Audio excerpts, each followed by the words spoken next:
I couldn't help myself.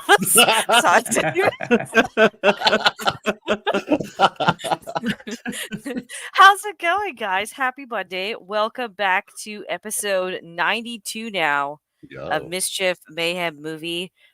We got no cannoli here, thank goodness. None of them pizza nibbas today. So, but we got Gore King, we got Whitey. How you both doing? I'm good. How you doing? I'm doing good. And first time ever on the channel, we have the Chad. Chad, how are you? Welcome. Thank you so much. Oh, I'm so excited to have you on here. It's I'm excited. Guys. Chad from CE Invaders. Oh my God, now. Let me see if I can fix that shit. Holy shit. Chad, tell the people, what do you do? I talk about movies a lot, guys. I'm on the Scene Invaders podcast. That's out every week, and then just recently started a YouTube channel off of that has the full entire podcast, and then additional content that we make. Like I do a lot of out of theater reactions and stuff like that. I go to a lot of movies, guys, so I love to talk about it. Nice. And you post like a lot. You like horror movies a lot too, so that's why this is a good. Good fit for you. I'll go watch literally any horror movie. I watch Tarot in the theater, for God's sake. Like I'll watch anything. It's okay. A lot of people did, unfortunately. So don't worry. I just watched that movie. No, it's so bad, dude. I think it would be fun with friends and alcohol. Let's put it that way. Yeah, maybe that. I feel. Or an actual deck of tarot cards, maybe. Yeah. Yeah. There it is. Or Whitey, are you asleep over there, bro? You good? Yeah, I'm just catching my Z's while I can. I'm good. All right. So this week we are in honor of Halloween, and because this movie just turned 50 years old as well this month, we're doing the original Texas Chain Saw Massacre. Came out in 1974. I guess it's kind of one of those like iconic or monumental horror films now. Mm-hmm. Like Chad, when did you first see this movie, and what are your overall thoughts of it? So I first saw this when I was young. I got started on horror very young. My brother and sister were a lot older than me. And the first time when I saw it when I was young, it did absolutely nothing for me. I think because it is much more psychological than it is like people actually getting like violently hacked up on screen and stuff like that. It just didn't quite hit for me. So I revisited it again as an adult in my 20s. And that's when it won me over, because I was just sitting in a group with two other friends. We just happened to pop in the DVD. This is when DVD players were brand new, guys, and put this in, and we were all chatting for a few minutes. About 15 minutes into this thing, we just all shut up. We couldn't take our eyes off of the screen, and like by the end of it, we were all just like, oh my God, what is going on? And it has stuck with me since then. I love this movie so much. Very nice. Whitey, yeah, when did you first see this movie, and what are some thoughts you have about it? I don't know, but hey, first, am I coming through actually clear right now? Yeah. Okay. Yeah, you sound clear, but all I see is Yoshi with a blanket. So. Oh, okay. Well, that's good. Yeah, I guess I saw this. I didn't see the original until I was like about 14. The first one that I saw was Generation X or whatever they were calling it. Matthew McConaughey in it. But anyway, like that one was so freaking crazy that I was like, well, what's the original like? And seeing how the original looked and how gritty it was. And I literally like film grit. Like it was kind of wild. Yeah, true grit. Yeah, it was pretty wild, but there wasn't as much murder in it as I thought, just from seeing like the later on movies. But for a long time, I didn't really put myself in the mindset of seeing this in the 70s. I couldn't really imagine it. So today's a good time to look back on it. Nice. All right. Gord, your opinion doesn't matter, so we'll just move along. Sorry, Gord. I'm just playing. Gord, like, when did you first see this, and some of your overall thoughts? So I actually didn't watch this for a long time. Growing up as a kid, like just the title alone was terrifying. I mean, I was like, this was one of those movies I was pretty skittish about seeing when I was young, because it sounded so horrible. But eventually I got past that. It just still took me a little while to see it. I think it was about 2 or 3 years ago when I finally sat down and watched it. I like the movie. I do think it's very much of its time. It's one that I think probably was a lot more effective when it first came out, but these days it's hard not to look at some of its budgetary limitations and see how it holds it back. It's one of those. So this is one of those cases where if you actually had the right heart behind a remake, you could make something really special with it, I think. But this one, it's kind of a time capsule. It's something that it's admirable in certain ways, but some things don't hold up too well. I kind of agree with you. Hot take. I think this movie's a little bit overrated. I like the Hewitt family. I like Leatherface. Actually, I love Leatherface. I like that entire angle and kind of what symbolically they stand for.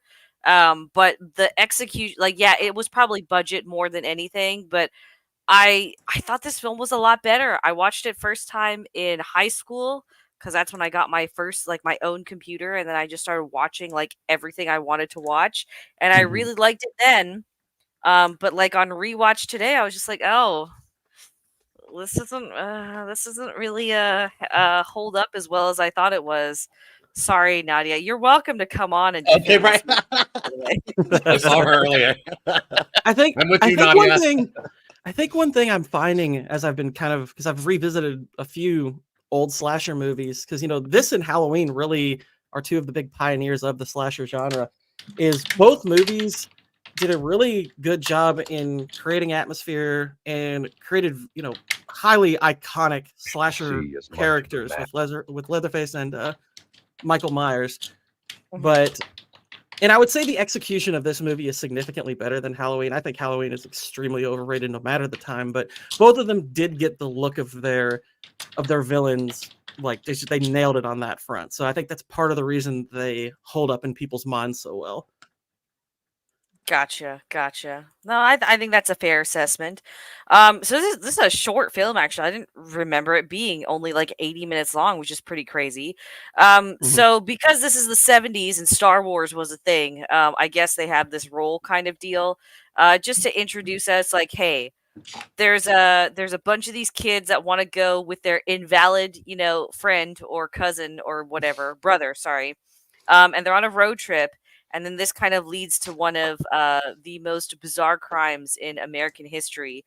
One of the big things about this film was selling it off of the real, the true crime aspect, which I know for many years was oh my God, it's just playing it when I fast forward it. Whoops. Okay. Thanks, Tubi. Appreciate it. Yeah. Wow. I didn't realize. I love it that you called it invalid. Me too. Call him an invalid. Invalid. Invalid. Okay. You know me in word. Okay.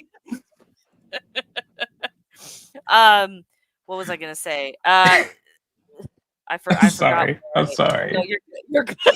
You were talking about how the movie kind of builds off of the idea of it being a true crime story. Yes, and then for a very long time, that was a rumor that swirled around this. So there was even an urban myth that there was a crime in Texas that this was based on, but that's not true. It's kind of loosely takes inspiration from serial killer Ed Gein, who would skin his victims and then wear their skin and make props and furniture and stuff out of that. And we'll get glimpses in the second half of the film, more of that. So after the kind of that screen rolls at the beginning there, our opening shot is of this corpse at a graveyard, and there's a newscast playing in the background that's just saying there's in this horrible grave digging bonanza, for lack of a better word, and the police are investigating, and they're just some people are just digging up parts of these they're digging up graves, but taking parts of them and just putting them all together. So this is kind of an example. And all this really does is just set the tone. Feel free to interrupt me at any point, guys. Yeah, it's as cool and as creepy as this opening is with this image. It doesn't feel like all that connected to the events themselves. Yeah. I mean, it promises something, and I remember when I first saw this, I was like, "Ooh, this is a really good startup." And then like the rest of the movie happens, you're like, you kind of forget this part. Like I like when I started rewatching this, I was like, I don't remember this at all. this opening, it didn't leave much of an impression because like an opening it shocker. Yeah. It's supposed to be just like opening up shocker, and like no lube or nothing, all that. But it was, I don't know. If you're between your 30s and 50s right now, everybody in school, like, this had a resurgence, because they kept on making movies and all that. But it had a resurgence with all the tales that was going around, like how real this was and how much this really happened. And I don't know. You get to live like multiple levels of nostalgia with this movie. Mm-hmm. Mm-hmm. So yeah, after we get kind of that gruesome introduction, the radio show kind of pans out, and we've got this cool like Ford minivan, and we're introduced to this is Kirk, right? This guy? I think so. Oh, God. Okay. I can't remember what the other guy's name was. I've seen it 100 times. Spock. I'm not sure. Yeah. Spock. Oh, okay. So, Spock. Yeah, Kirk and Spock. Sure, we'll go with that. So he's getting out. They pulled over the side of a highway, Texas kind of rural setting, and here's the invalid brother Franklin. Yes, Franklin. You can never forget Franklin, dude. My God, it's Franklin. And so they've got like this cop. They've cut this coffee can for him because he can't piss on his own. And this truck drives by, and I guess he just loses his like crap altogether. And real quick, Vex. I dropped a link in the private chat. This movie is. I think there's a full version on YouTube. Oh, really? Hold on. Okay, stand by, everyone. Might be easier to do it that way. Oh, this would be so much easier. Okay. Oh, stand by. Okay. Yeah, I'm scrolling through it right now. And it goes up to 2160p, so yeah, that's worth it. Okay. Nice find there, Gordonson. Yeah, very nice. I do what I can. I'm gonna keep it at 720p because I'm on communist internet. Oh so. yeah, true. Thank you, John Dante Alighieri Durden, for your awesome name and your contribution to MMM today. please subscribe to John. Yeah, there we go. There's the name right there, guys. Go sub to him. Yes. He's making our dreams possible today. He all of a sudden gets all these subs. He's like, "What the heck's happening?" All of a sudden. Okay, there we go. All off of this video. 5 seconds. Okay, yeah. So here's the invalid Franklin getting out. He's also really you think because he spent his life in a wheelchair that he could roll himself, but this dude's just fat. It's kind of disappointing. A big giant fat baby. Yeah, and clearly he's got a small dick as well, because nothing's peeping out when he falls out of this. Wow. I thought this movie was more of a satire than it was a horror movie by the end of it. I'm gonna be honest. I like how they had to work the camera angle just like that. Like, yeah, let's get this. This is important right here. Right, he's having right. That was her when she saw his penis. Oh, rightfully so, man. Okay, right. Yeah, it's more scarring than anything that'll happen from here. Right, he's so dramatic here. So this is so far Franklin's adventures with PP Land. Yeah, right. I like the subversion of expectations where this guy is actually more retarded than Leatherface himself. Wasn't expecting that. Kirk goes and helps him up, and in the meantime, the ladies. So it's Sally and oh my God, I know Sally is his sister. The other girl. Sally and Franklin are the only names. Bessie Raphael. Yeah. Okay. O'Malley. Yeah. What? Sally and O'Malley. Yeah. It's okay. Pam. Pam? Is it Pam? It's Pam. Pam. Oh. Pam. Yeah. Okay. So Sally and Pam are in the van. Sally is clearly an intellectual, which this is the only scene where she actually shows she's an intellectual because she's just a dumb bitch the rest of the movie. I just realized the fat guy who was rolling around his back, his name's Franklin. He's like a turtle named Franklin. Exactly. Hey, it's Franklin. She's like, I can pee on my own. I don't need any help. And then her boyfriend is just, watching, just like, man, I wish we were just boning right now instead of in this van full of sweaty people. Oh, this is Kirk. Sorry. This guy isn't Kirk. Hold on. God, I should really check their names. It's Jerry? Yeah. Okay, this is Jerry driving. He doesn't have much of a role whatsoever in this film. Jerry looks like he's a X-rated movie producer. He does. Yeah, and you know what? I will give like X some commendment here. Like they really did capture the Texas Chainsaw vibe really well, but like in a satirical way. So kudos to you, Ty West. Yeah. And here's this. Oh God, such a good movie. Such a good movie. And then here's this dumb bitch, and she's reading astrology and stuff. Thoughts? Yeah. Thoughts about when she started pulling out the astrology book, I was like, oh, please let her die first. Right. I was just thinking, like, this is like alert.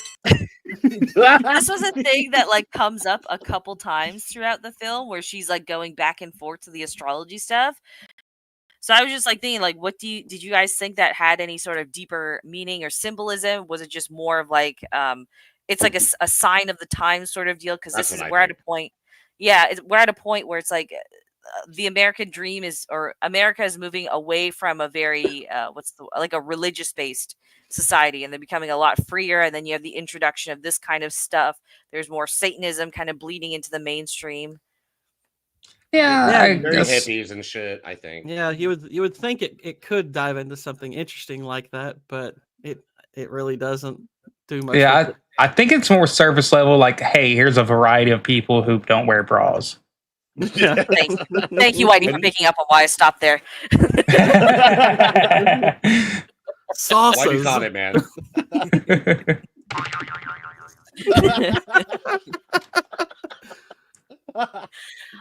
So they stop at the side of the road, and there's just like some hillbillies just kind of like going on about nothing. Now, I will like, this is one of the strong suits of this film, which I will say is very good, is there's kind of this exploration of like a crumbling American dream sort of deal. So like, we're out in the middle of nowhere. These are all kind of people that are just on the fringes of society.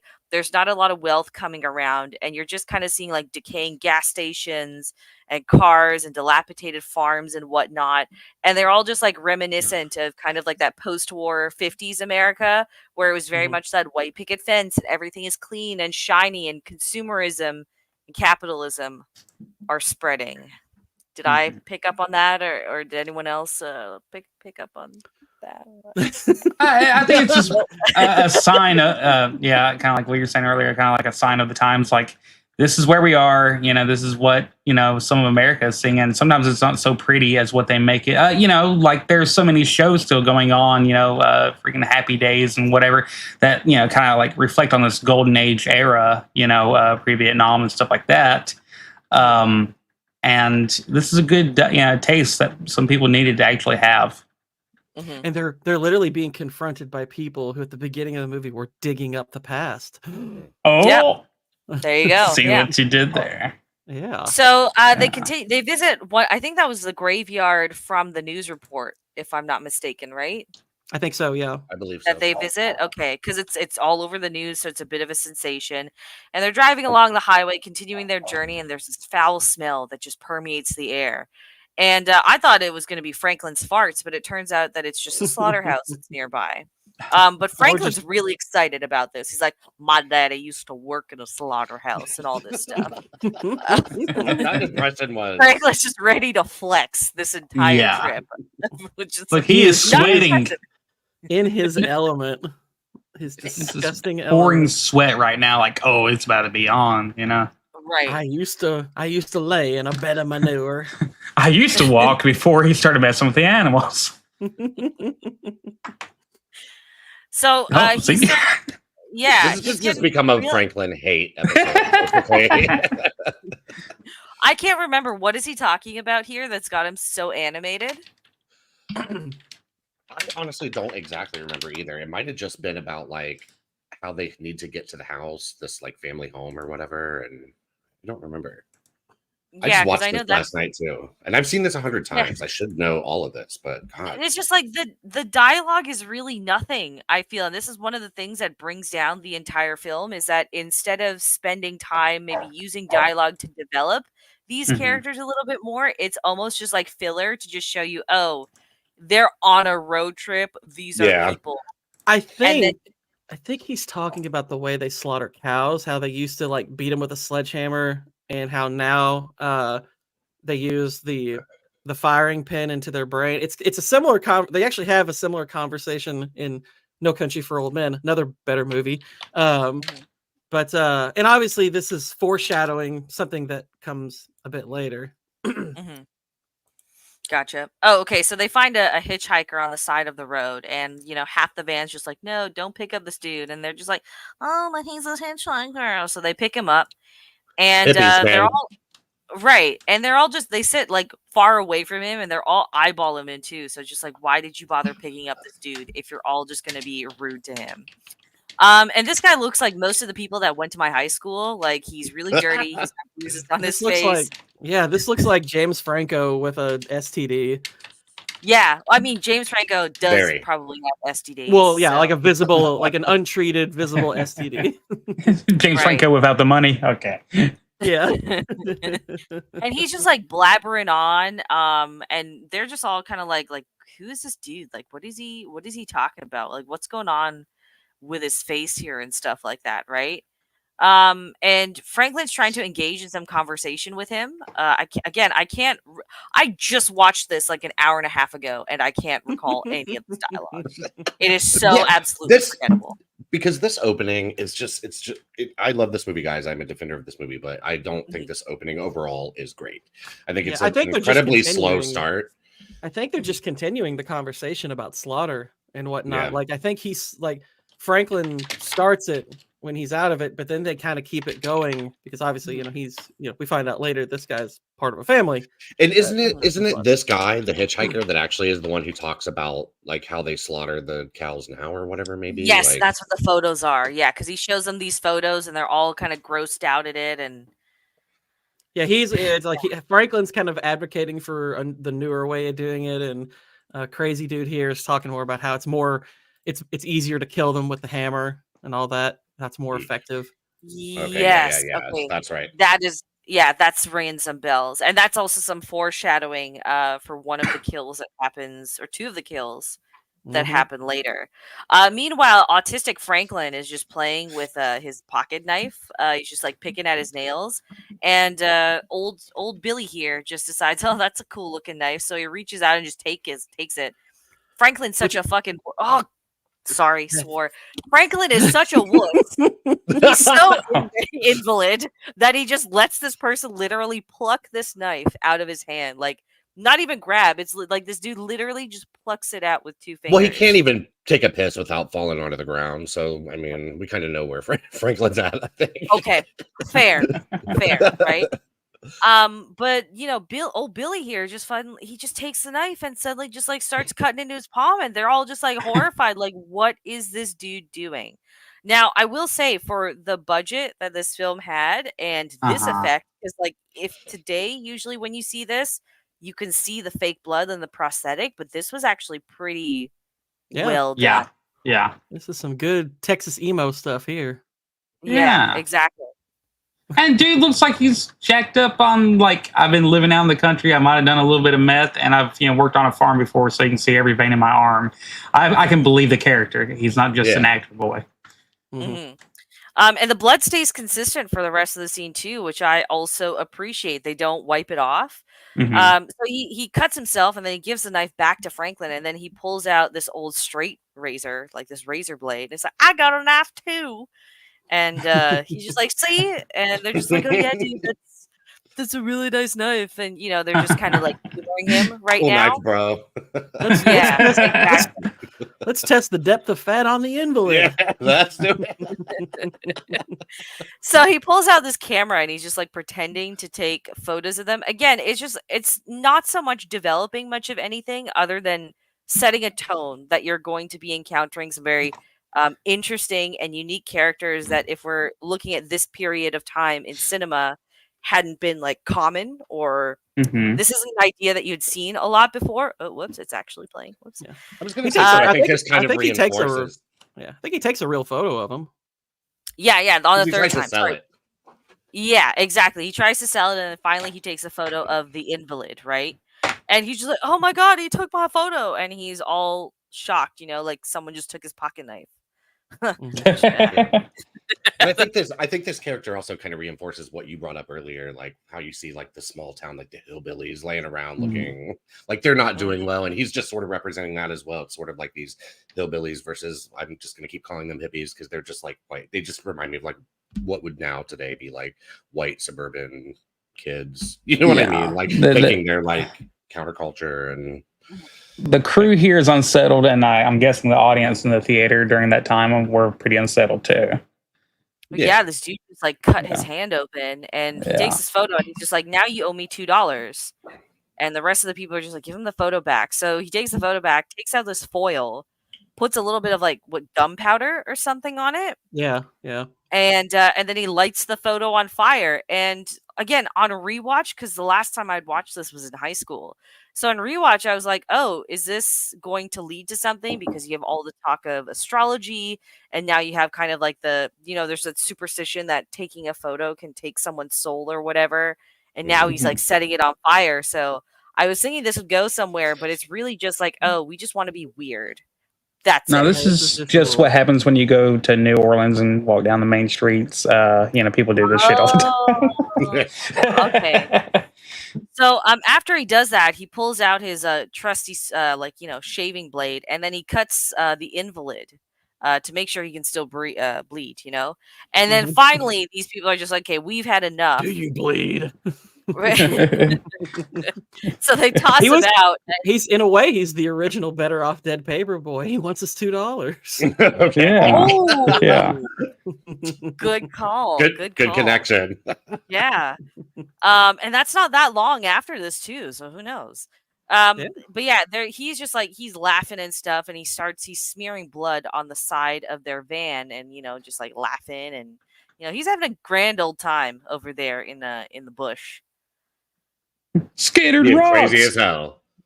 I mean, he's having more of a grand old time in the bush than the other guys end up having. Yeah. Exactly. So Sally wraps up, her brother's cut and everything, and make sure it doesn't make him even more of a paraplegic or anything like that.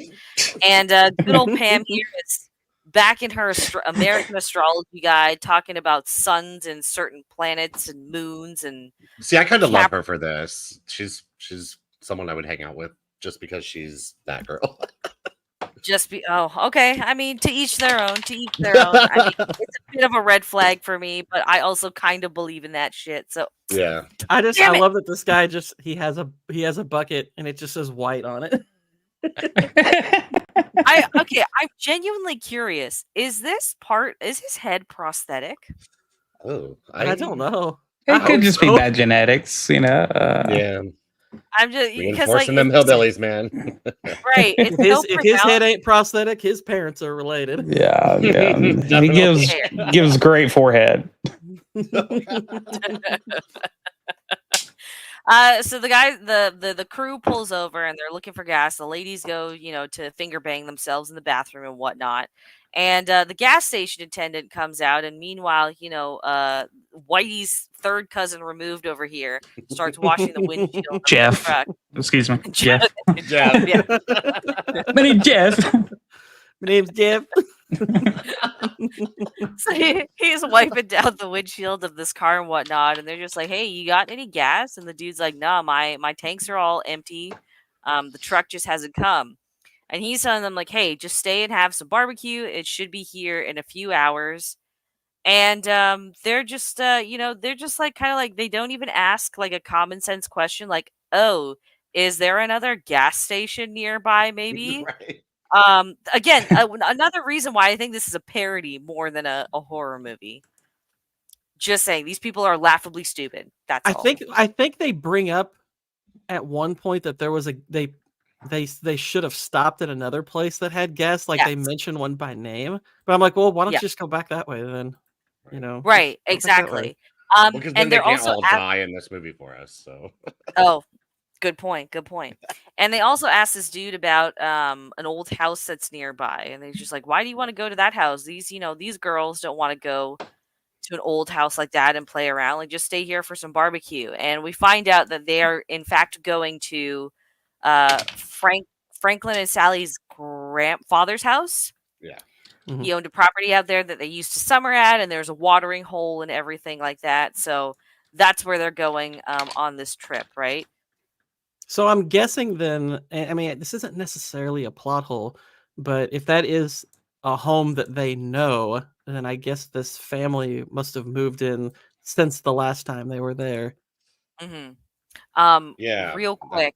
Well, no, it's a separate house that the family had moved in, so it looks like they were just kind of like coming and going from the property. That's all, because it was empty. Well, yeah, well, I'm just saying. I feel like, I mean, because the houses seem reasonably close together. It's like I would think if they lived in proximity to each other at the same time, they would probably know each other. Yeah, know your neighbors. Good point. Especially Good point. back then. Real quick, we got a $4.99 super chat from Black Lives or Black Cats. Thank you so much. Chad, would you mind reading this for us, please?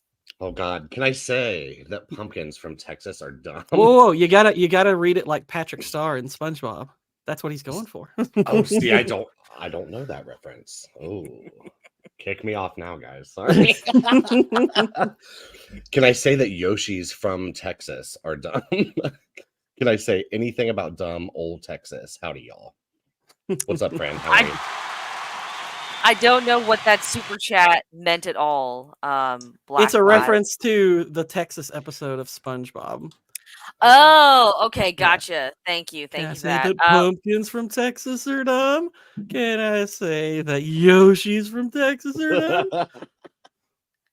See, I've never seen SpongeBob ever, guys. Wow. Really? Never. Wow. Okay, at least the movies are pretty fun. I do recommend those. The first 4 seasons are good.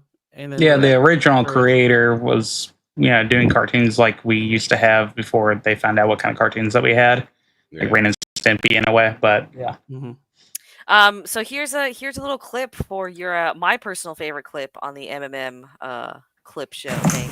How long? 16 inches, fully erect. Varies when it's relaxed. Let's get Where would you like me, over here? I'd like you to remove your pants first. Certainly. Make it quick. That's the wires. The wires everywhere. I'll back it in there. It's my favorite blooper of all time. That's a good one. Hell yeah. Yeah. So meanwhile, invalid Franklin is just, carving up the van, and he's just like, dude, why are you carving up the van? Like, the heck? And he's just like, oh, well, I'm kind of bored, and it's hot, and this guy's just annoying the entire, I kind of wanted him to die a more gruesome death. I was ready for him to die violently. Yeah. I mean, he kind of did get a really gruesome death. It's just, you don't really see it. Yeah. True. Fair. You don't really see the deaths in this much at all, I don't think. I'm glad that they covered up the wound so that way it doesn't go sepsis and he loses the use of his legs or something. Oh God. That's the last thing Franklin needs. No, he's. You know what? I was thinking he was going to use that pocket knife and start poking at it like he was his fingers. My name is Jeff. Leave that to Jeff. So, instead of doubling back to that gas station they passed, like you recommended, or sticking around for the gas truck to come around, they're just like, oh, let's just go to this house that we were going to go to anyways, and we'll deal with the gasoline problem later, because that's smart, right? It'll be fine. Texas isn't full of open space and extreme heat or anything like that. Exactly. Yeah, they'll totally be fine. Totally be fine. Franklin's complaining about the heat and everything, and finally they get to the house, and there's not like a proper driveway or anything, and the stupid bitch is inside, just like, oh my god, there isn't even like a place to like properly park, right? Just totally, ungrateful, even though men have been driving them the whole time. But hey, Exactly. rise of As they should. feminism during this time. Right. So they all get out, and the invalid's got like a penis or something in his mouth. It's just interesting choice of food to throw in there. That's all. And he decides to play Sherlock, right? And he's looking at the blood. Like, what is that? I'm serious. Is it Yeah, anything but like an It's a piece uncircumcised? of it's some kind of piece of barbecue, but it's pretty sus looking to Yeah, be Right. sure. So they're thinking like, oh, this is like some witchcraft thing, or like they've been marked again. Like this ties in with the astrology thing, but they Mhm. don't use it at all Yeah, later it never on, goes which is anywhere. really disappointing. It's like he drew sideways boobies. Okay. Oh, that's Satan right there. Now those are boobies. Those are And honkers, there's y'all. just there's just a nice little like pan-in of him just staring at it. Yeah, Boobies. this guy with that barbecue stogie is like Sherlock homeschooled here. Barbecue stogie. That's the right word for it, for real. That's what Barbecue stogies. So all the able-bodied people decide to go and look around at this house. Like nobody's been around for some time. There's just like this like whole thing of spiders in the corner, which I thought was kind of creepy because they had like the little sound going too. But Yeah. again, it's something that's not really taken advantage of when it comes to setting like the creepy tone or anything, because we don't stay in this house for very long, right? And Yeah. oh my god, I was praying that the murder would start soon, because these girls laughing was like nails on a chalkboard. I could not stand this laughing. This guy again, poor person. Just you've been in a wheelchair your whole life, bro, and you can't wheelchair over a little piece of wood. Are you serious, Right. man? Yeah, Like- it's like, gosh, dude, how does this guy not have just like extreme upper body strength at this point? It's like, dude, You're a you bad live in- invalid, Franklin. You're an invalid in Texas, and I mean, it's like, gosh, dude, did you really just spend your whole life just sitting in the wheelchair, just eating the whole time, just eating barbecue stogies? I mean, Right. come on, And dude. he even spat out his penis meat to like get through that door too, which is quite disappointing. But then he starts like mocking the girls here, because he's like, hey, they're all laughing, and oh, this is gonna be a fun time, and he's blowing raspberries and everything. Oh god. You can walk. Right. Oh, whoa, how dare you? You guys are probably having sex with big wieners. All I got is a stogie. This was one of those scenes that I was just like, oh, you set up him being alone in this room. It's very dark. It's a little bit creepy. No one can hear him clearly because they're laughing so loud. This would have been a nice area to have like a little bit of a teaser of someone moving in the background or something like that, but don't do anything with that. Yeah. So finally these two come down and they're just like, hey, like, Franklin, where's that watering hole you were talking about? We're really hot and sweaty and we want to go have some sex. And he's just like, oh, it's through those sheds in the back, or we'll be back. And they're like, okay, we'll be back in an hour, right? And he Imagine what stumbles these people upon. have to smell like at this point. Like, Oh, disgusting! Absolutely Mhm. disgusting. are you trying to get down like that? I mean, I don't know. It was a different time, I guess, right? Yeah, I but then mean- you got Stank Bush too. Because Yeah, it's the exactly. 70s. Oh god. Nothing else, right? One thing that Oh. this movie and I keep bringing up Halloween because it's just on the brain, but so again, these movies were there at the very beginning of the slasher movement and helped pioneer a lot of this stuff. And I swear, I feel like one of the worst things to come out of this genre that still continues to this day is you create these characters that you don't give a crap what happens to them, really. You don't develop them, or you make them unlikable. And I get that there's value to having some characters that are unlikable, but when you can't relate to a single one of them, or you don't care about a single one of them, it really just kills any sense of tension. Like, part of what I appreciate so much about, Terrifier 3, for example, is that they've created a character in Sienna that you Yes. actually give a crap about, because Agreed. she's an awesome character. You are rooting for her. You are genuinely rooting for her. I feel like a lot of these movies kind of are were inspired partially by Psycho. Psycho and Peeping Tom were kind of the OG slasher movies. Mhm. And even though Psycho does start with a woman that you are not supposed to like, she is not unrelatable. She is still a sympathetic, empathetic character, despite the fact that she's doing something criminal. Yes, she kind of gets her just desserts, but she's someone that you get invested in her fate. So many of these characters are just, they're meat. I mean, that they're just meat for the killer, and it's hard to really get yourself that invested in them. It's really, it really dampens these movies. I think the only person you ever come to get invested in here really is Sally, and it's not necessarily because you know her as a person. It's just because she is being put through so much by the end of this that it really just just happens. It happens by proxy because she's the last one left. It has the most happen to her. You don't really care about her, the person. You don't get to know her. It's just she kind of becomes the stand-in for the audience. Yeah, exactly. So Franklin had found some bones, which is again like a forewarning, and these two get to the watering hole and it's all dried up. And they're talking about Franklin's fat ass and how he managed to get down there when he was a kid and stuff like that. And they hear some sounds off in the distance and they see this house. They're just like, oh, there might be gasoline there, because gasoline suddenly matters again, I guess. Suddenly. Yeah. So there's like, again, more atmosphere settings. So you've got kind of the ripped up tent, the old camping mugs and all this stuff. They just kind of go in willy-nilly and just decide to investigate and, pick things apart. They find this old shed that's just like packed full of cars from over the years, which I thought this was kind of cool. I did like that. Yeah, all this stuff I really like. I mean, it's what's funny is and kind of a little more of its time, and maybe even like a couple of decades after, is having the boldness to just go to someone's property, lift up their fence like that. We don't do that kind of thing. No, it wasn't that long ago that we did, though. I mean, Yeah. I know growing up, like that's just kind of, if you wanted to talk to a neighbor you didn't know, you kind of were totally cool with doing it. It's like, yeah, let's move this out of the way. It's fine. As long as we don't break it, it's cool. So Kirk knocks on this door, right? And this tooth just kind of falls out of nowhere, which was kind of weird, but they're just like, oh, what is this? Right? No one's answering the door. So he decides to just walk right in. And I will say this was a little bit weird because this is gun country. This is Texas. So I don't know. And obviously the house has gingivitis, Yeah, right. Yeah.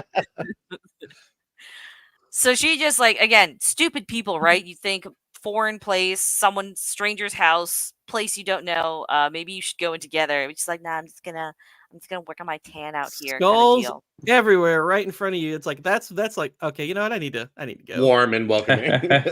Right.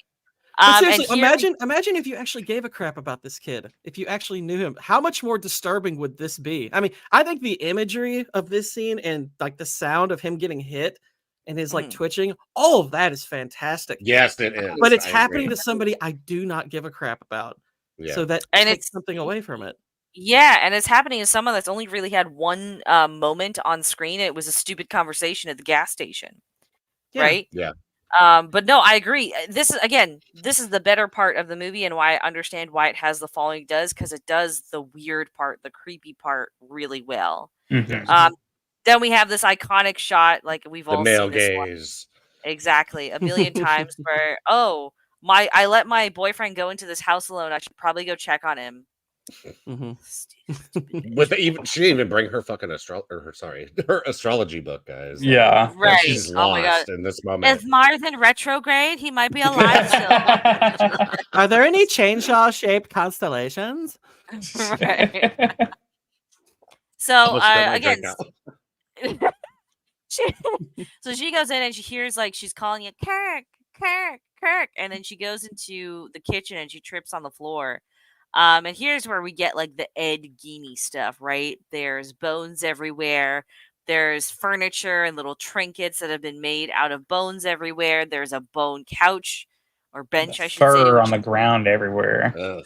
The only Right. thing that bothers me about movies that show imagery like this is how is the smell not just Yes. overwhelming? God, no kidding. That's what I'm wondering, because like the other thing too is like while I appreciate all of these zoom ins for like the more macabre stuff and to to creep you out, it's just like how is this woman not just like she's just quiet Yeah. looking at all of this. There is nothing that is bothering her whatsoever until we're about 35 seconds into the scene, and then she decides to scramble out.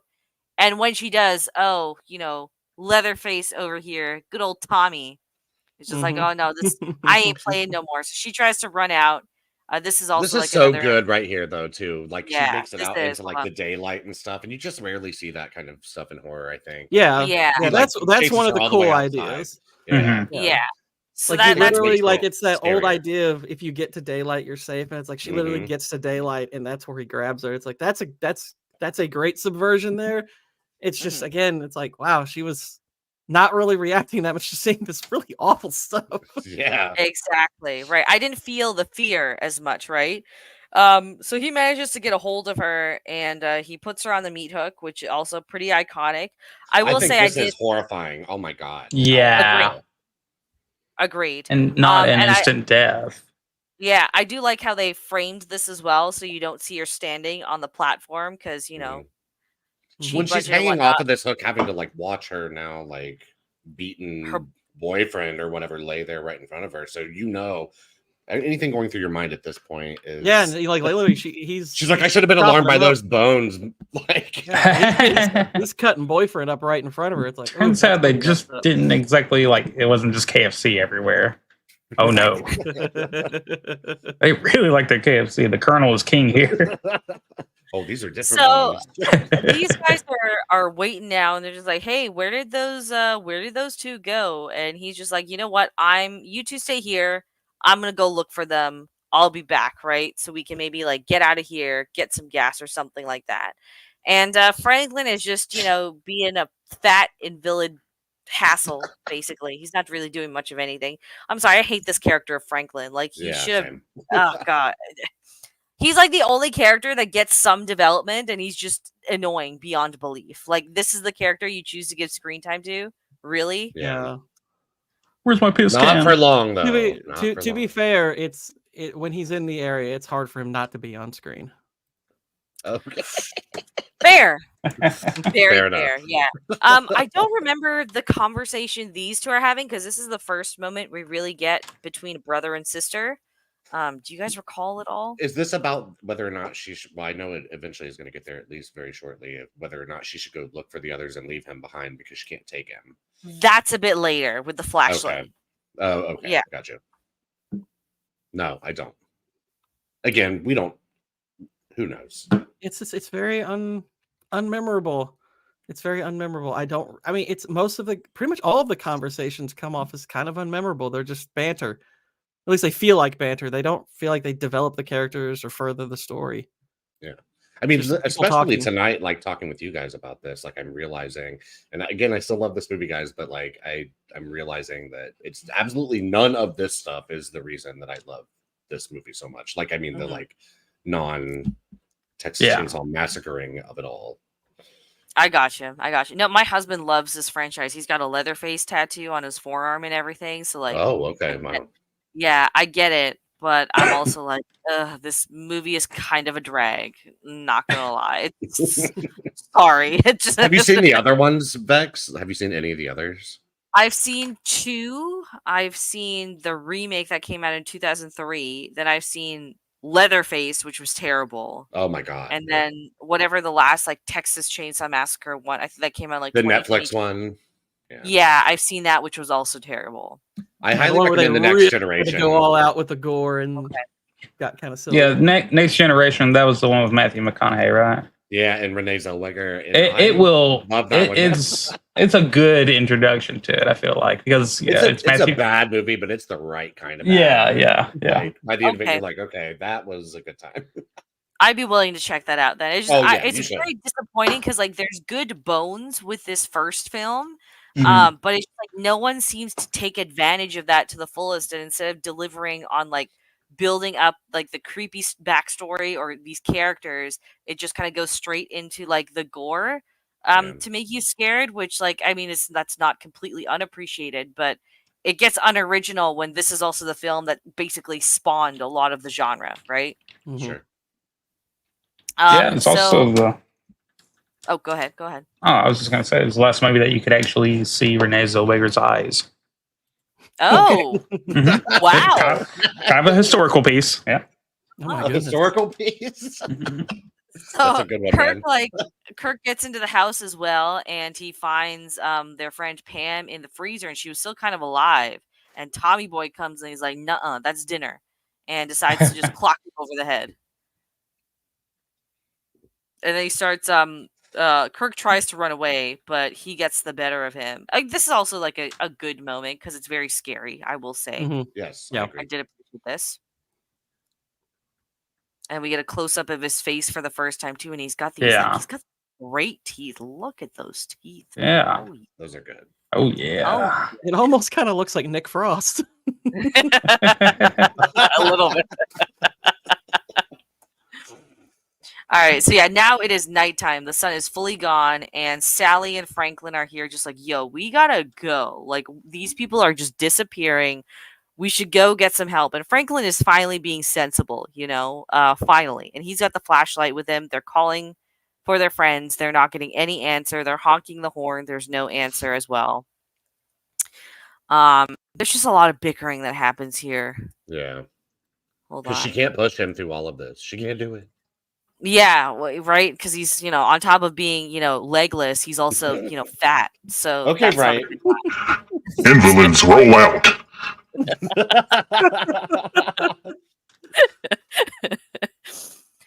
So then she's just like, give me the flashlight so I can go look for them. And they just fight over this flashlight forever. And finally she's just like, fine, I'm gonna go look for them by myself. And he's like, stop being a dumb bitch. Let's just go get help. He's like, no, I'll come with you. I'll come with you. I'll come with you. Don't worry, I'll come with you. It's a lot of time filler. Again, it's a moment where it could have maybe built up some more stuff, but it reminds you like how long really is this movie? Yeah. Right. Yeah. And again, the pacing is so horrendous in this film that I keep forgetting it's 80 minutes. That's all it is. See, I never found the pacing necessarily bad. I think the start of it is very slow. But like once you get to that first, like when the first guy enters the house and all that, from there for me, I think it all just like it takes off so quickly and like it never really stops for myself. Gotcha. Welcome in everyone that's coming in the chat, by the way. Sorry, I have a booty laptop, so I gotta like actually click manually to go back and forth instead of having a second screen to look at y'all. It's not just a laptop, it's a booty laptop. It's a booty laptop, man. So they're walking through the house, and the invalid's rolling along, and they encounter Tommy Boy with his chainsaw. And he's covered in blood, and here is where the nonstop screaming starts. And I think he gets Franklin right away here, doesn't he? Yeah, he comes right in the chest and chainsaws that dude. And again, not Sally, graphically. Like nothing in this movie is graphic, really, ever. The graphic is implied constantly. Yeah, yes. Leaving it up to you to really imagine just how horrible that is. I think a lot of people remember this as a far more like graphically on-screen violent movie than what it really is. When it's that's the funny just thing. left to your imagination. It's funny because the director was trying actually to get a PG rating. PG rating obviously was a little bit, was easily more marketable, and PG was a little bit more, it wasn't quite as kiddified as it is now, so it wasn't that big a deal. And what's funny is that what you actually see on screen by modern standards really isn't much worse than a typical PG-13 movie. But what is implied probably still would earn an R today. Yeah, I agree. I mean, if they're gonna, if the Conjuring is rated R, then this sure as heck would get an R rating. Yeah. Oh, definitely, yeah. So Sally just kind of like runs away in fear, like she's screaming for her life. But let's be honest, she's screaming in joy that finally Franklin is gone, and she's God, no shit. Yeah. I mean, I'm not trying to be too on the nose, but he was a bit of dead weight. Yes. Yes, he was. There's no surviving with Franklin around. Man. It's downhill from here. I don't know. Right. So she finds the Hewitt house and she tries to lock herself in, and old Tommy boy is just like, no, I'm getting in here.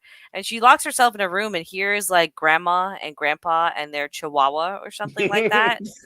Just chilling in here. I thought this little guy was either grandma or grandpa. He's adorable. Tommy boy gets to the door, and again, this is one of those stupid things because like later on, like not long from here, we find out that there are more people in the house, but it's just Tom that's going at, like it's just Leatherface going at, which makes these people very like inefficient cannibals. Just saying. She jumps out a window. She tries to run away again. She's still screaming her head off, which, you know, you're trying to hide, so maybe you should just shut the F up, bitch. You know? Maybe. Help yourself. Come on. Let us help you, girl. Just shh. Right, exactly. Women can never shut their mouth, right? Even in the face of death. So she trips, and her nips are all hard from this too, which is quite surprising. You think those things would have gone down, but I guess not. There's a lot of things going on right now. A lot of emotion happening. Yeah, I guess so. Yeah, there's happiness, there's fear, there's joy. Maybe she's turned on by this 6'4" dude wearing skin, you know, on his face. Who knows? Yeah. So I guess she gets to like not a gas station, but like a little like storage shed or something. And she tries to lock herself in there, and this is now the gas station attendant that they had run into earlier. And he's like, "Calm down, girl. Like it's okay. Like I'll help you." And she's like freaking out because like this dude just like killed her brother and everything, and she's been running through the woods, right? Mm-hmm. And he's just trying to get her to like chill out and calm down. And he goes to check on things because she's like, he's out there. So he goes and looks, and now she's getting a little bit weary because like, why is he taking so long? Why is it suddenly quiet out there? She's starting to put How has Leatherface not caught up with her already? Right. She's putting two and two together, right? And this truck comes by, and I can't remember what happened here. Who was in the truck? Was it the STD dude from earlier? No, I think so, yeah. He just pulled the. Didn't he just pull the truck around to like? Oh, that's it. Okay. I think so. Did he say that he was gonna like take her to get help or something like that? I think something like that. Yeah. Okay. And she's just like, I don't know, what's going on, and he's just like, calm down, girl, and he starts beating her with a broom. Right. And I love the sound effect here because it's literally just like fingers snapping, but it's supposed to be a broom hitting her, and it's the soft end of the broom. And I'm just like, girl, you literally just ran through the woods like screaming, and broom straw is what takes you out. Annoyed you into submission. Okay. See, right. I'm gonna be the weirdo here and say I actually think this is genuinely kind of scary in a weird way. Yeah, it's silly, but there is just something so kind of insane about this man, like suddenly like trying to beat you into submission with like the bristles of a broom that like it just like would psychologically mess with you so much that you've already been through like whatever you've been through tonight, and then this is going on. It's like, oh Lord. So she has to know in this moment things are absolutely headed in a very dire direction. That's fair. The broom sound effects just kill me. They really kill me. Yeah. He's trying to sweep it under the rug there. Yeah, okay. Like, y'all quit it. There you go. Bam, bam, bam. He tried to sweep her off her feet. Okay. And he did. He succeeded, to be fair. Yeah. He's now in this truck. Yeah. So he's taken her to the Hewitt household, right? And this is where things get, I guess, truly depraved. I will say this is kind of why I would say Texas Chain Saw Massacre has the status it has today. Yes. So is this Thomas that comes out and drags her out of the the truck? Okay, yeah. See, again, I was just nitpicking the film at this point, and I wasn't really paying attention because I was so disappointed. A lot of dark shots. There we go. We see the rest of the family, and they take her into the kitchen/dining room, right? And they put her at the table. There's all these cool like skulls hanging around and bone decor. Very, very goth, you know, very turn of the century goth, right? And they're getting stuff out of the freezer and all this, and he's bossing the boys around, right? Because this is the father, is what we learn here. There's for a trio of cannibals, they don't get along very well. Yeah. I mean, that's probably the cannibal meat speaking, to be fair. Yeah, facts. Get that That cow does disease mess kind with of the thing brain. going. Exactly, right? That kuru or whatever. So she's just hanging out here. Yeah, cool lamp, by the way. Much appreciated.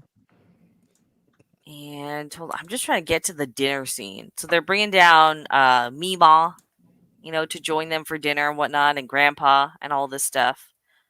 My question with the grandfather is the movie literally like are they trying to fool you into thinking that's his actual face, or is it like no, it's a mask clearly, so I'm like, clearly, yeah. Does the movie want me to think he's wearing a mask or not wearing a mask? That was one thing I was a little confused about.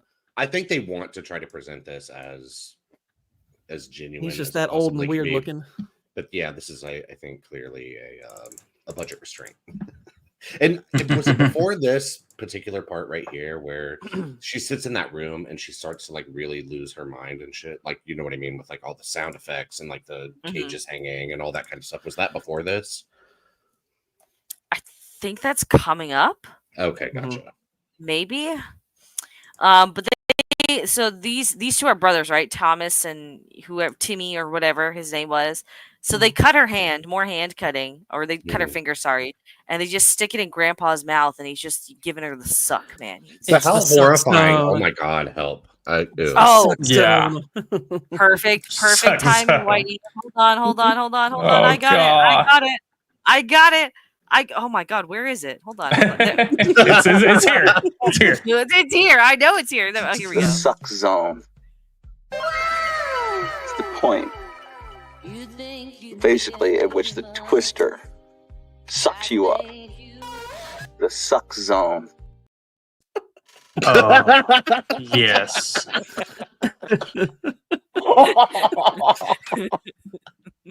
That made my night right there. Oh my god.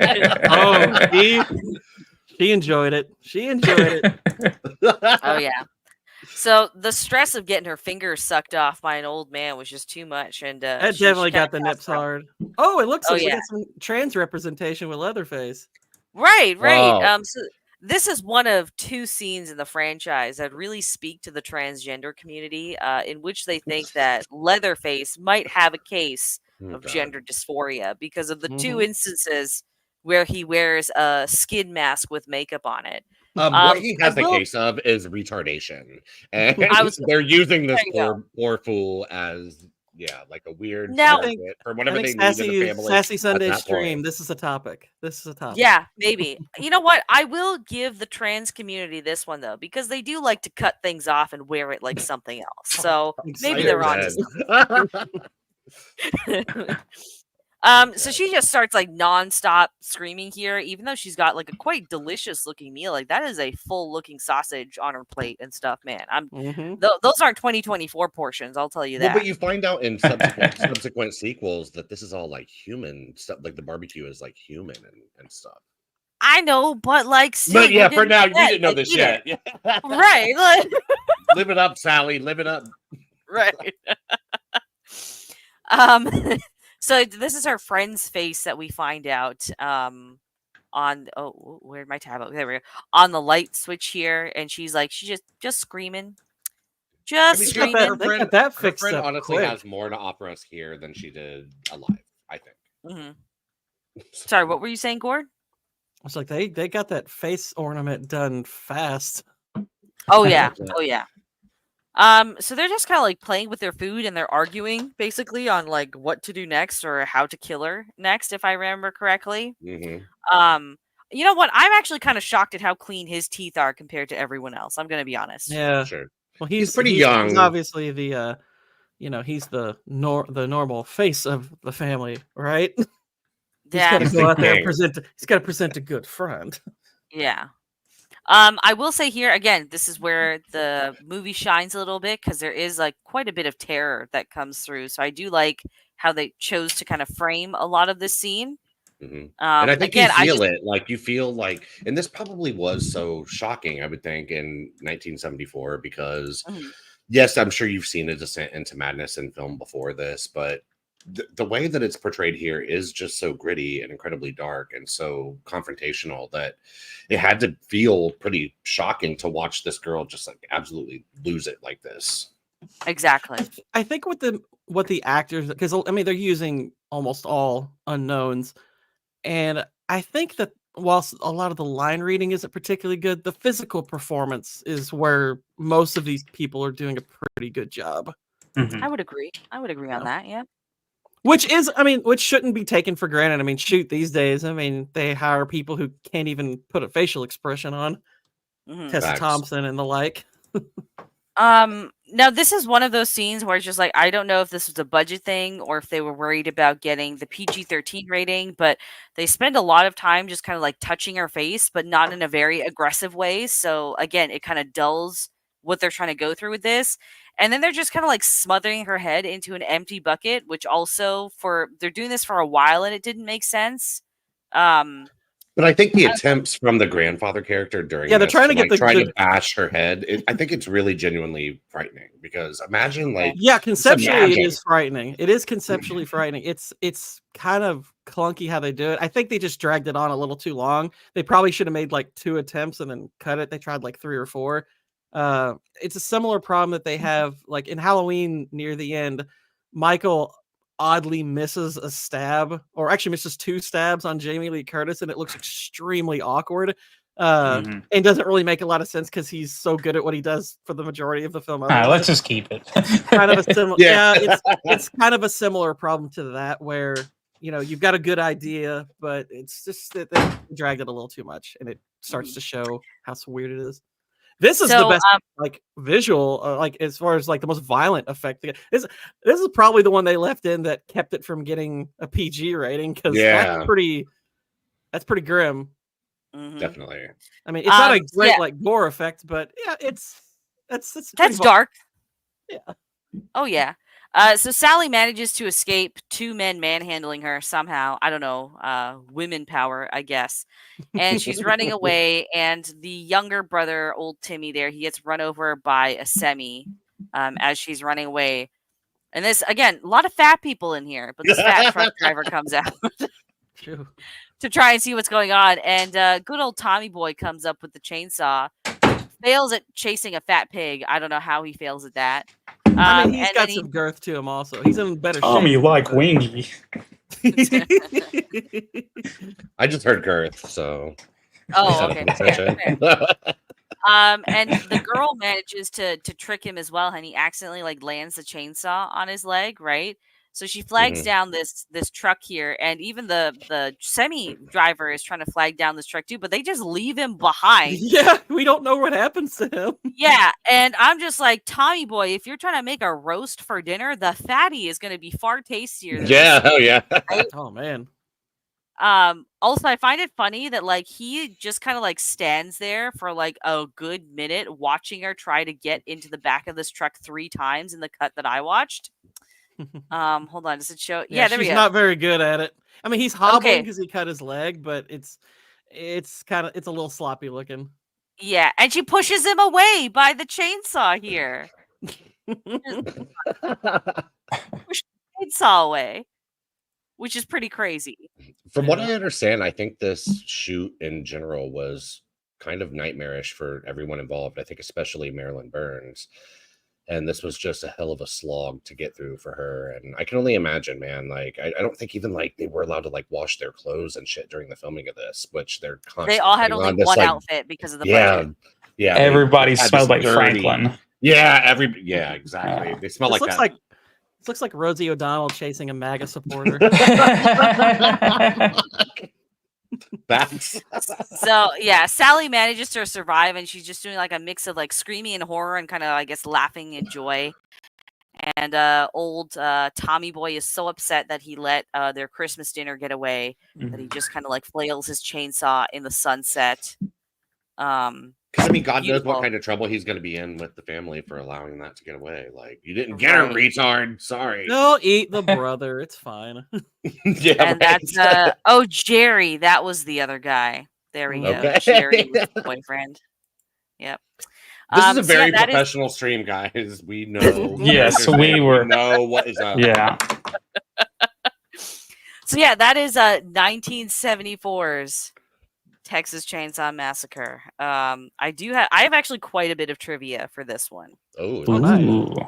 Hold on. Yeah, so we do like a little trivia segment at the end. I usually don't run the show. I just run the trivia. So okay. You did a get lovely double job treatment. tonight, Vex. Oh, thank you. I just wish it were for a better movie, but it is what it is. Yeah. A better Were movie we like all- Tarot. All right, so this actually surprisingly, this movie did pretty well. So it had a budget of $140,000. Adjusted for inflation, that's just over $700,000 in 2022. Oh, God, the first worldwide Terrifier was like 35,000. So God, and that's like Right. in today's dollars. So think about that. Wow. Exactly. So this movie got a very limited release internationally, but it killed it domestically, and it made almost $31 million back in the 70s, which is quite impressive. Released Is that's that over for 100 adjusted million for by inflation? today. Okay, That's for gotcha. inflation. Yeah, That's over 100 million. Wow. This came out on October 1st, 1974. Up until Halloween came out in 78, this was this was marked as the biggest grossing independent film of all time. Wow. Yeah. That's cool. And it was the 12th highest grossing film of 1974. That is Impressive. I really did not know that. That is Yeah. impressive. But it's because it feels so different compared because we're just now at this time starting to get into like slashers as we know them, or this like modern day like 70s 80s slashers. So this is kind of like one of the like forefathers of that. So I feel like I get it because it felt so different, I'm sure, to what you would normally go to the movie theater and see, and it probably felt shocking. Even though it's not exactly the most bloody or violent on-screen film. But yeah, I could see this word of mouth back then being like, oh my God, this is the craziest thing I've ever seen. And it's a You real have to go family. see it. Yeah, right. So the film's original distributor, Bryanston Distribution Company, which turned out to be a mafia front operated by Louis Pirano, aka Butchie, who used the movie to launder profits he made from 1972's Deep Throat. In return, the production received only enough money to reimburse the investors and pay the cast and crew $405 apiece. The producers eventually discovered that Pirano had lied to them about the film's profits. After he was arrested on obscenity charges when his role in Deep Throat was revealed, the cast and crew filed a suit against him and were awarded $25,000 each. New Line Cinema, which obtained the rights to the film from the now bankrupt Bryanston, paid off the cast and crew as part of the purchase agreement. Nice. Wow. Director Tobe Hooper claims to have gotten the idea for the film while standing in a hardware section of a crowded store while Christmas shopping. While thinking of a way to get out through the crowd, he spotted the chainsaws. There it is. I mean, I guess you get out faster that way. Yeah. What was the name of the director? Tobe Hooper. Tobe Hooper. Tobe Hooper. Oh, Yeah. okay. I've never seen Toby spelled this way, so that's my bad then. I thought you Tobe Hooper. Tobe or not Tobe? That is the question. Not Tobe or not Tobe. Oh yeah, Boosh got it too, I guess. All right. That's Tobe Hooper. There were lines of gibberish written in script for Leatherface. Tobe Hooper would sit with Gunnar Hansen, who's the actor that played Leatherface, and tell him what the lines meant, and the actor had to figure out a way to say that without actually speaking. In the scene where the old man comes home and starts yelling at Leatherface about the door, Hansen remembers a take where he communicated a little too verbally. Hooper told him, quote, "There's too much intelligence in the character," end quote, and a reshoot was done. My one chance to have a line, says Hansen. That was my one chance to have a line, says Hansen. Yeah. Otherwise, Cass has the big retard, basically. Right. Marilyn Burns, whose character is chased by Leatherface through the undergrowth, she plays Sally, actually cut herself on the branches quite badly, so a lot of the blood on her body throughout the entire sequence is real. Yeah, I think this entire production was like a hell production, especially for her. Yeah. And I think it's I've got more on that. Yep. Yeah. According to John Larroquette, which is the truck driver, his payment for doing the opening narration was a marijuana joint. Yeah. Wow. That's Larroquette's John. probably the Don't do biggest. drugs, kids. He's probably the biggest name from the whole production. Wow. Yeah. The guy who always played a dickhead. Okay. Yeah. After getting into the old age makeup, John Dugan decided to never ever go through the process again, meaning that all the scenes with him had to be filmed in the same session before he could take the makeup off. This entire process took about 36 hours, 5 of which it took to put the actual makeup on during a brutal summer heat wave where the average temperature was over 100 degrees, with a large portion of it spent filming the dinner scene with him wearing a heavy suit and necktie, sitting in a room filled with dead animals and rotting food with no air conditioning or electric fans. Everyone later recalled that the stench from the rotting food and people's body odor was so terrible that some crew members passed out and became sick from the smell.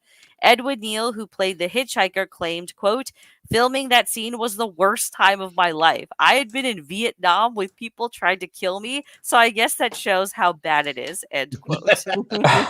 Yeah, I mean, you're filming in a heated miasma. It's like, no.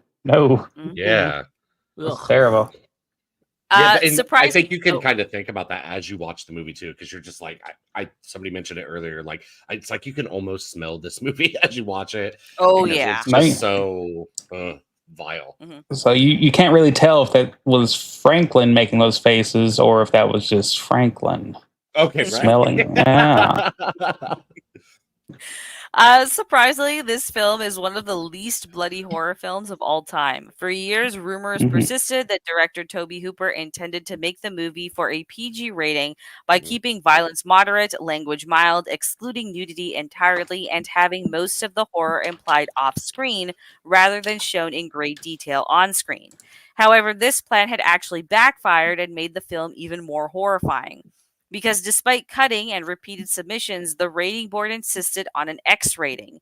In 2023, at the It Came from Texas Film Festival, writer-producer Kim Henkel dispelled this rumor, insisting that Tobe had never intended for the film to receive a PG rating, as PG is for babies. The intention was always to receive an R rating, and Tobe intentionally worked closely with the MPAA to achieve that goal. I will say that for me, that's one of the reasons this movie works so well, in my opinion. I like some gratuitous like violence and all that kind of stuff, but I think for me, what scares me more is always what's implied and what's kind of left into your imagination. And this movie I think, really leans into that, and it worked for me, man. No, I totally agree with you, and like they do a lot of fast chop cuts right when something is about to happen, which I actually really appreciate in this movie for that reason. Yeah.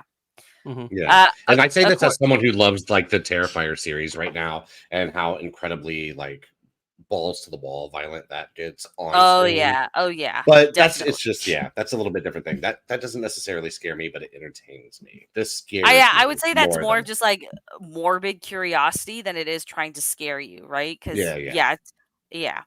According to Edwin Neal, the Texas state troopers actually shook his hand and thanked him for causing crime to drop 18%. Apparently, the message audiences took away from the movie was "Don't pick up hitchhikers." Nice. Wow. That was the beginning of the end for hitchhikers. Public guys, service. This movie. Yep. Due to the low budget, Gunnar Hansen had only one shirt to wear as Leatherface. The shirt had been dyed so it could not be washed, and Hansen had to wear it for 4 straight weeks of filming in the hot and humid Texas summer. By the end of the shoot, no one wanted to stand near Hansen or sit next to him during breaks to eat lunch because his clothing smelled that bad. Ugh. But I think would also add sort of to like the effect of the terror that is expected at certain times in this movie and stuff. It's just like, God, all this stuff smells so bad. I'm surrounded by not KFC bones, and like I can see how that could also just sort of add to the performance. That's how we're gonna describe crime scenes now. Like, well, there was not KFC bones there. This is not KFC. This is not KFC at all, sir. Sorry. A still photo taken during the filming of the entire Sawyer family posing outside the house was, as a gag, was found and stolen from the set by a visiting German reporter who took it back to West Germany with him. And the image of the family eventually became the advertising poster for the first release of the film in West Germany. The poster became so iconic that it was used for a 2022 4K Ultra Blu-ray release in Germany. Oh wow, nice. Since the film's original release, the location used as the Sawyer family house has changed completely. It is now an open field with no indication there had ever been a house there. The house itself has been relocated and fully restored. It is now operated as Hooper's, formerly known as the Junction House Restaurant and Grand Central Cafe, on the grounds of the Antlers Hotel Complex at 1010 King Street in Kingsland, Texas. damn. Some say you can still smell the little smoky stogie dick to this day. They should have it in like a shadow box frame, like on the wall. Yes. Or at least a replica of it. This could be you. Yeah. During the filming of the dinner scene, it was actually broad daylight outside with no air conditioning in the house. That means they had to have blackout curtains, which only made the house hotter. The temperature inside would sometimes rise over 120 degrees Fahrenheit because all of the animal bones and carcasses were real. The intense amount of heat began to make the smell almost unbearable. Many of the actors said that they would go outside and vomit only to come back in and finish recording. God. See, it's amazing that this he didn't think to translate that to film a little bit better. Yeah. Right. Yeah. Exactly. Yeah, that's so weird. Also, they filmed inside that room for 27 hours straight. Send help. Oh my God. Good Lord. Why didn't they pick why didn't they pick a more fragrant place like a porta potty? Okay, right. Something better. Like a porta potty. Right. The film's original budget was $60,000, but during the editing process, the filmmakers incurred an additional $80,000 in costs, requiring that they sell off portions of their ownership in the film's royalties. Ooh. I mean, it worked out, but damn. Not for them. They have to sell off part of their. Yeah. I mean, I think in the long run, yeah. This film was rejected by the British film censors in 1975, but did get a limited cinema release in the London area thanks to the Greater London Council. It was banned again in 1977 when the censors' attempt to cut it were unsuccessful. And then it was banned again in 1984 due to the growing controversy involving video nasties. I don't know what that means. In the movie Censor? Yeah. I guess. In 1999, after the censors finally changed their policy, they took the plunge and passed it uncut for the cinema and video. It had been 25 years after they first banned it. What I'm trying to understand is what exactly would you even really cut from this? I mean, I know it was a different time, but I mean, even I think from that time, like there are things that are more violent. They probably just zoomed in on the woman's. Oh, go ahead. Go ahead, Vex. No, you go ahead. Go ahead. Well, they probably just zoomed in on like woman's face while she was, being hanging from the hook. Yeah. They just, I mean, there's so many, like, for America, it's like, TNT and TBS and like, their edits and all that, but that was their real cinema and it's like disgusting. Yeah. And there is a movie from a few years ago called Censor that I highly recommend if you guys haven't seen it. And it is very much about that exact thing. It's like a woman who works for like the British like censoring film board or whatever. And yeah, it's a really interesting look into that entire world of things. Interesting.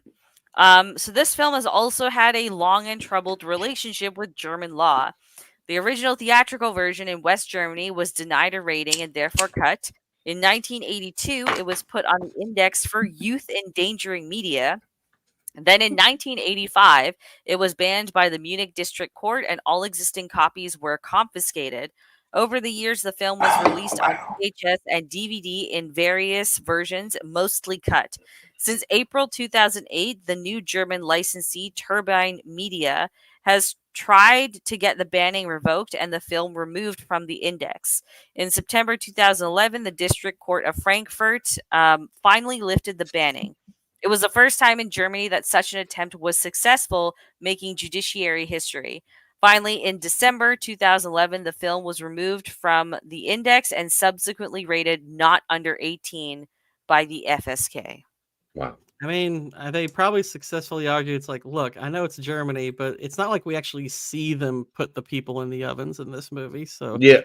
Yeah. I mean, technically they probably are, but we don't actually see it. So this film was originally banned in Finland, and it took 25 years until it was released uncut. That's insane. God, that's insane to me. Dude. Fuck. I love how Europe likes to be like, oh, we're all hard because people can say the F word on our regular TV. And I'm like, We have strippers and windows. yeah, you're all a bunch of, it's like you all are a bunch of vaginas if you can't handle Texas Chainsaw Massacre. Are you freaking kidding me? Right. What's up? We're trying and to blow weed smoke. This also wasn't released in Australia or New Zealand until the early 80s and was only released in a Super 8 format until it got VHS releases in the mid-90s. Wow. Mhm. Imagine having a legacy like that with a film, like, I don't know, like this. Right. Crazy. His role as Leatherface marks the first and only time that Gunnar Hansen has shaved off his beard. He has never shaved it since. Okay. Wow. I would never shave mine, so. Fair. I would stand would strong with never you, homie. shave his beard. Okay. Guillermo del Toro became a vegetarian after seeing this film. Oh. See, these foreigners, man, they're a bunch of pussies. Yeah, they're just Dude. fucking weak, yo. Good lord. Weak. Now I want KFC now. Terry McKinn was paid $700 for her appearance, and Gunnar Hansen earned only $100 more for his. My God. Mhm. That is insane. This originally had a 2-week shooting schedule, but it ultimately took 4 weeks and was filmed between July and August of 1973. See, I'm kind of surprised by that amount of shooting time in a way. I am too, and I'm wondering if it's because they were having like proper set issues due to the heat. Yeah. Freaking hippies, man. It's like we're trying to push it, but we're not quite trying to kill everybody. Oh no. And my last piece of trivia is Texas Chainsaw Massacre is what inspired Ridley Scott to make Alien. Some people have even called it an Alien Texas Chainsaw Massacre in space. Interesting. I guess I am having a hard time seeing that right now, but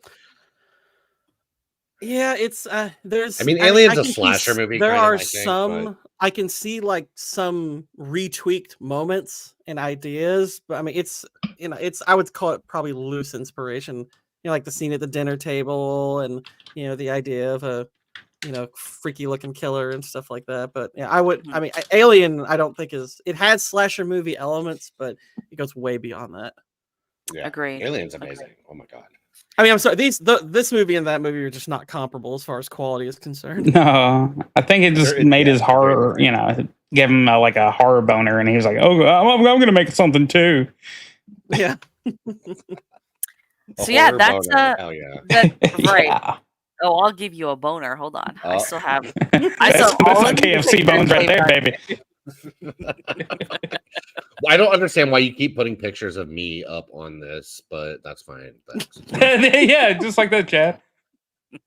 Okay, right? Yeah, that's more like me, unfortunately. Anyone else got the meat stogie?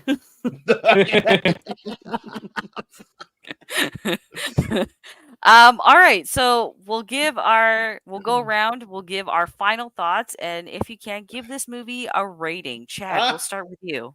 Oh my God, I cannot. You're quick with that writing. That was.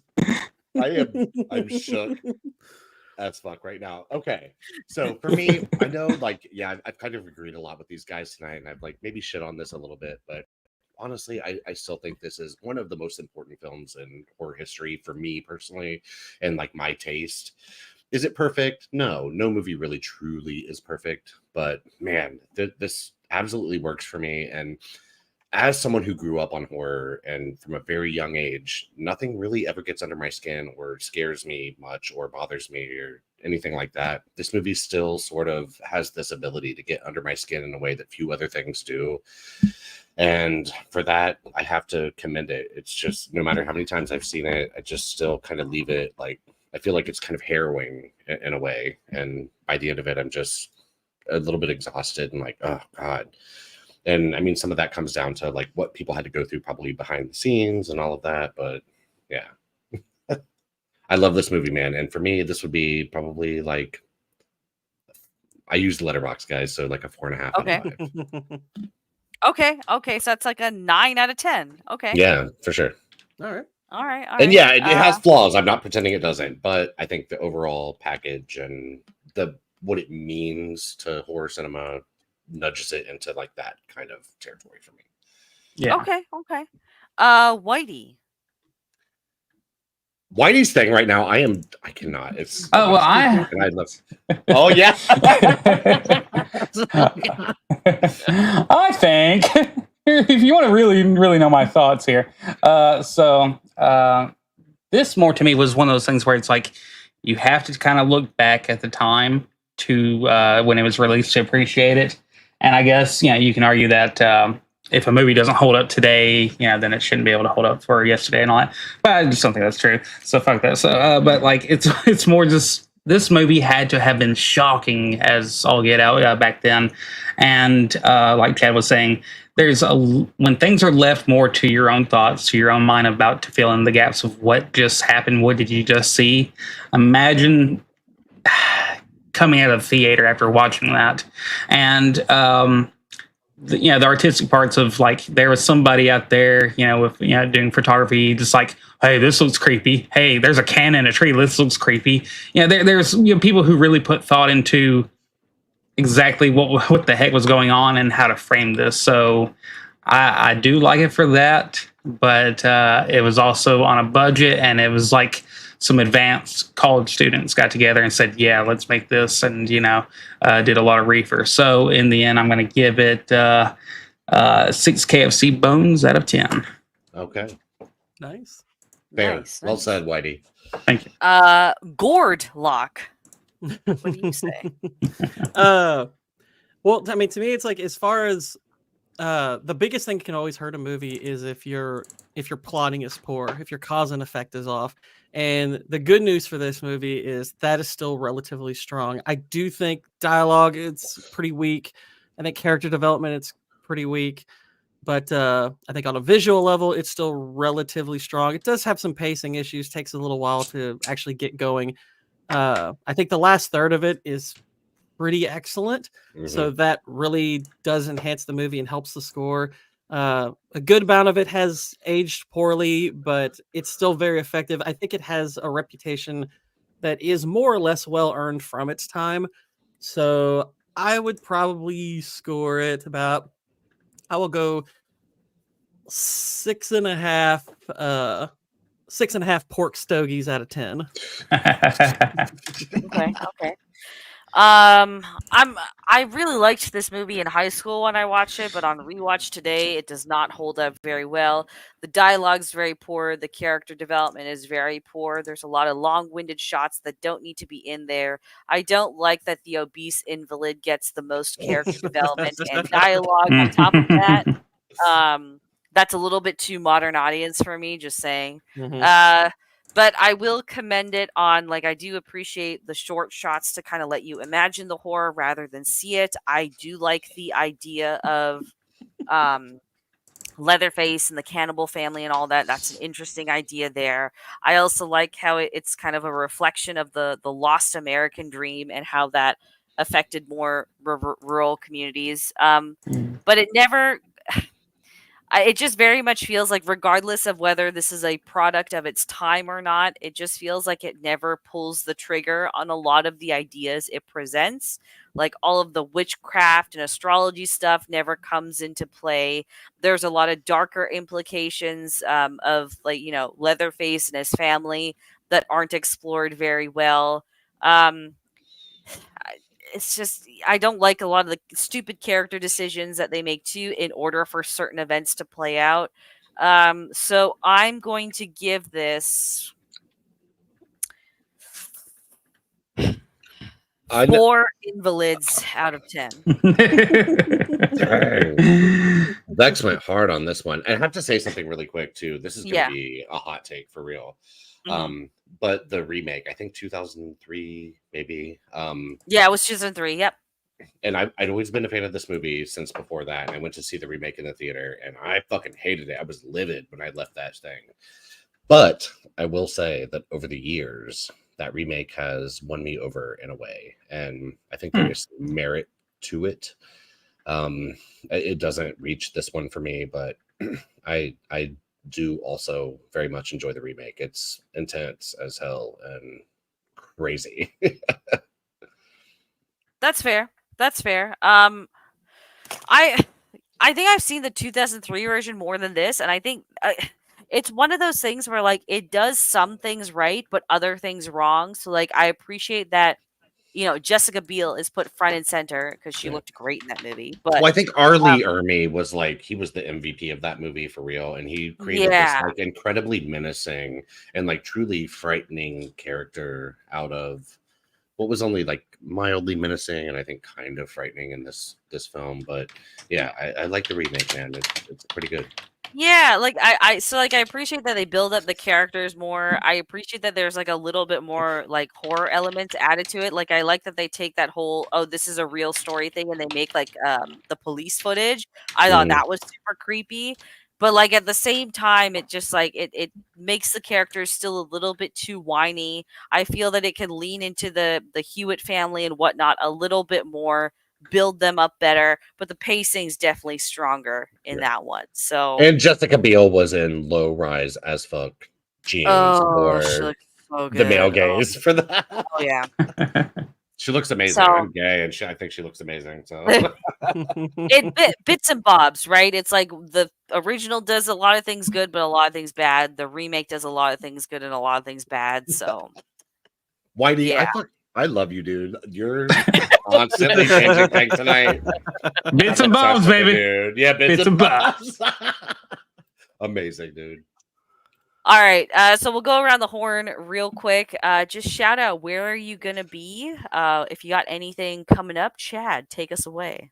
Okay, again, I'm on Scene Invaders Podcast, and on YouTube, it's just Scene Invaders Podcast, and then on Twitter, I am at MISTERB1003. If you want just ridiculousness and shenanigans, I talk about movies on there for sure, but I'm also for better or worse, like completely my actual whole real self on there, whether that means oversharing or being emo or whatever it is. But feel free to join me, guys. Like I mostly try to laugh, but yeah, it's an adventure. We'll say that. Nice. Links, by the way, are in the description. I also highly recommend following Scene Invaders Podcast. All of those guys on there are awesome, and they've got some great takes. And Chad is a thrill on Twitter as well, especially after midnight. That's when she comes to life, and then oh Lord, it's over after that. I think Marilyn Burns was phenomenal in Texas. She made me care despite the screaming and freaking out. That usually can get old and annoying quick. Yeah, no, I agree with you to a certain extent. We kind of went over this too. It's just I could see her literally like in my opinion, honestly, after I kind of like half watched this again last night, I could see horror just always gets shunned as far as like awards consideration and all that kind of stuff. And she really is put through so much in this movie that while her character doesn't have tons of depth, I think the performance kind of outweighs that, because she really truly like puts it all out there, especially for whatever like little pennies or whatever she was paid for this. And like she lays it out and puts herself through it, and you can feel it through the screen, I think, for this movie. And yeah, like honestly, I'm like Oscars for Marilyn Burns. Fair. No, fair. There are some good like I do like Gunnar Hansen's performance in here too. I think as a creepy killer, he manages that pretty well. Especially given like I did read that he was so tall and the mask like obscured his vision so much that he ran into things a lot. So considering he probably had like 18 lumps on his head, he did a pretty solid job. Yeah, definitely. Yeah. Whitey, where are you gonna be? What you got coming up? Well, I got a video that came out today, and I got one already scheduled out for tomorrow for Bear Clan on that YouTube channel. So check that out. Follow me on Twitter so that way you can, use that link right there and follow me on there so you can get all the cool little pixel videos and pixel art, fun, relaxing music, bullcrap that I keep on producing. Yes, sir. No, Nice. you've been a delight tonight, man.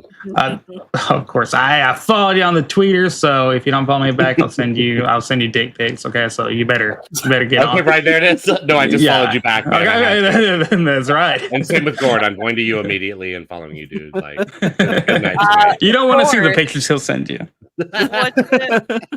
What you got coming up, dude? Where are you gonna be? I will be on Jacob Ironside's channel tomorrow. We're gonna be talking Sleepy Hollow, and I did end up canning my Halloween video. It really wasn't kind of got away from me, wasn't really being what I wanted it to be, so I will shelve that for now and start working on the next one. I'm probably going to start a Poorly Explained of Terminator next, because that movie's 40-year anniversary is coming up, and I think the 4K release is getting ready to come up also. And yeah, that's what I got on the horizon. Nice. Let's go. Nice. Do it. What about you, Vex? What's coming up for you? Yeah, as for myself, I'm working on a Predator retrospective, so maybe that'll be out this week because I've taken 2 weeks off now, and I've thrown off the momentum I had. So yeah, that'll probably, because the news came out about Badlands, and it's about two bitches sharing period blood or something like that. Oh God! So not since junior high for me, but right. But that just irritated me, so I just wanted to do a dive into 1987's Predator and just look at how we got away from just super Chad kind of post-war Americanism to bitches in the wilderness. I will also be on Jacob Ironsides tomorrow, 8 p.m. Eastern, doing Sleepy Hollow with Gord.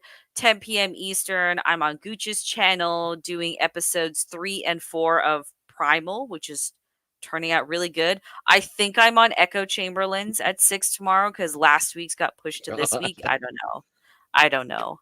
What are you not on? I mean, really, you know what? Though, it's this is me on the chill side of this, to be fair. Okay. God, girl. So you gotta come on soon. Not on. Oh yeah, dude. Set it up, and I will be there. I love the Scene Invader Squad. But yeah, next week we are back doing Interstellar because that film turns 10 years old this year. You're having Dan on for this, right? I messaged Dan about it, and he never got back to me. Okay. Because I know so he's not on this anymore. Yeah, he's not on this anymore. He's got a lot going on right now. He's got a lot. I know. He's and he's losing weight. I'm so proud of him. But we got we got Jacob I'm sick and juicy, guys, and I own it. It's fine. We got Jacob Ironside, Kata, and Niat from Film Comics Explained. They're all going to be on that panel. Cannoli may or may not be back. I don't know. Maybe his autism will have killed him by then. But I gotta say too, it's kind of weird being on here for the first time without Cannoli. Which I know, right? We've talked some in DMs and stuff, but because I'll do the booking 3 months in advance, and I hadn't met you before I did the booking, so that's why I didn't book you on anything. But then we had an opening this week, and you were the first person I thought of to message. So now when back too, yeah, right. So when I start booking for the new year, because we're booked for the rest of this year. So once I start doing January, February, March, you'll be one of the first people I reach out to schedule. Let's go. Yeah. Oh, look at here we'll do one for we do a little collage. No, that's Cannoli. Oh, Cannoli misses and sassy Cannoli and all that. I love this. I like wholesome content, guys. Yeah, they're wonderful. Cannoli says that I'll be ready next week. hopefully, maybe, I don't know. So that's probably a no. So Okay. yeah. We need you, I love this cannoli. picture. But yes, thank you, Chad, so much for joining us. Gord, Whitey, you guys were awesome. Chat, you were awesome. And everyone have a great week. Have a happy Halloween on Thursday. Check your candy for Blade, the black man, not actual Blade. And share your picks. I like seeing Halloween costumes. But until next week, everyone take care. I'm trying to find the outro. Bear with me. Okay, there's the outro. Let me do that, Mike.